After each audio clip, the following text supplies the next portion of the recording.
Assalamualaikum warahmatullahi wabarakatuh. Perkenalkan, nama saya Masriatul Wahyuni, NIM E 2019-2329 dari kelas ES8. Di sini saya mau menjawab pertanyaan studi kasus 1 nomor 1. Apakah menurut Anda kebijakan yang diambil oleh negara Bhutan merupakan sebuah bentuk perubahan evolusi ukuran pembangunan ke arah paradigma ekonomi pembangunan baru? Menurut saya, yaitu kebijakan yang diambil oleh negara Bhutan merupakan bentuk dari perubahan evolusi ukuran pembangunan ke arah paradigma ekonomi pembangunan baru. Pembangunan didefinisikan suatu kondisi di mana terjadi peningkatan output ekonomi secara agregat atau bisa dilihat dari peningkatan produktivitas pelaku ekonomi yang biasanya diukur melalui pendapatan per kapita. Berdasarkan kebijakan yang diambil oleh negara Bhutan, terdapat GNH Index yang menunjukkan pertumbuhan yang cukup signifikan. Dan untuk yang nomor 2, yaitu jika dilihat dari struktur indeks yang digunakan GNH, beberapa besar ini, ukuran ini relevan perspektif Islam. Aspek-aspek apa menurut Anda yang membuat dia relevan atau tidak relevan? Struktur indeks yang digunakan GNH mempunyai kolerasi yang besar dengan perspektif Islam karena secara teknis GNH merupakan sebuah pendekatan pembangunan multidimensi yang berupa untuk mencapai keseimbangan yang harmonis antara kesejahteraan material dan kebutuhan spiritual, emosional, serta budaya masyarakat. Berdasarkan kasus tersebut, adanya peningkatan pada kesejahteraan materi, namun terjadi penurunan terhadap kesejahteraan psikologis. Hal ini dijelaskan terkait penurunan etika sopan santun secara signifikan.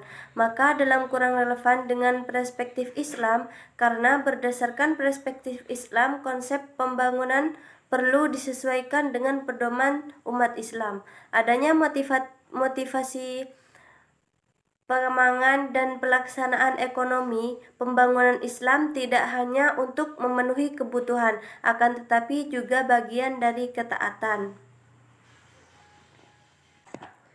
Untuk yang nomor 3, yaitu menurut Anda apa kelemahan dari GNH ini dilihat dari aspek konsep dan pengukuran? Apakah poin-poin yang menurut Anda perlu dikritis? Jelaskan. Bhutan adalah salah satu contoh negara berkembang yang belakangan populer dengan konsep Gross National Happiness.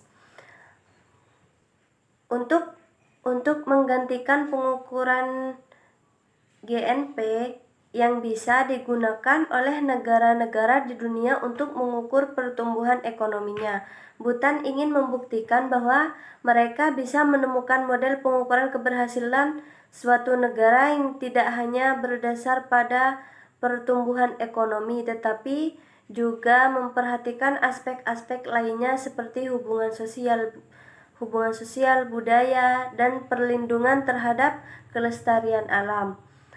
Selain itu, konsep terbaru pembangunan yang diajukan oleh Amartya Sen yang menyatakan bahwa pembangunan yang baik adalah pembangunan yang didasarkan pada freedom. Freedom di sini berarti kebebasan yang dimiliki oleh peserta pembangunan untuk mendapatkan hak untuk memilih cara yang bisa dilakukan untuk meningkatkan kesejahteraan mereka sebagai bagian dari pelaku pembangunan.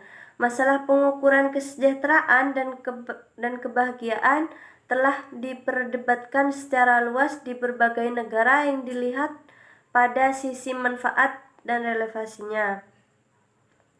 Ada yang berpendapat bahwa konsep GNH adalah sangat kompleks dan multidimensi dengan sangat subjektif, dan aspek kualitatif yang tidak mudah untuk pengukuran.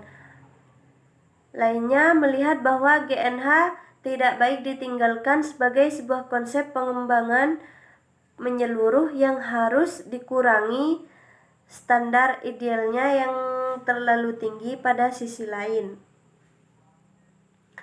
ada banyak yang merasa bahwa usaha pembangunan di dalam negeri akan lebih baik dilakukan dengan memiliki ukuran yang nyata yang dapat digunakan menilai kemajuan nasional menuju tujuan yang ideal. Argumen terakhir ini juga mengakui bahwa sementara setiap tindakan GNH seperti tidak pernah bisa menangkap keragaman penuh, signifikan, dan kompleksitas dari GNH, mengembangkan ukuran kuantitatif yang sesuai dengan membantu menyederhanakan suatu realitas yang sangat kompleks dan mengoperasionalkan secara lebih efektif. Dan untuk yang studi kasus 2 nomor 1 yaitu Coba Anda jelaskan mengapa sektor industri halal penting untuk dikembangkan. Sektor industri halal sangat penting untuk dikembangkan karena sektor industri halal memiliki potensi yang sangat besar. Selain itu, sektor industri menjadi alternatif pendorong pertumbuhan ekonomi dunia.